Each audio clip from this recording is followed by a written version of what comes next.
पर আজকে আবার কার নামে নালিশ করতে এসেছেন? নালিশ না, প্রস্তাব নিয়ে আসছি। প্রস্তাব?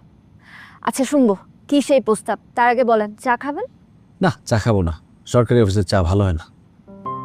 এই যে মুখের উপর না করে দিলেন, কিভাবে পারেন এত সরলভাবে বলে দিতে? আচ্ছা বলুন, কি প্রস্তাব আপনার? বিবাহের প্রস্তাব। বাহ,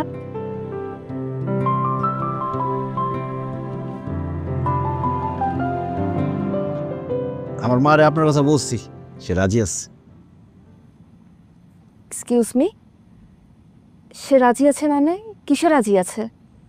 আপনার সাথে আমার বিবাহে মায়ের কোনো আপত্তি নেই, আমারও নেই। আপনি তো দেখি, আপনি কিসব উল্টাপাল্টা কথা বলছেন।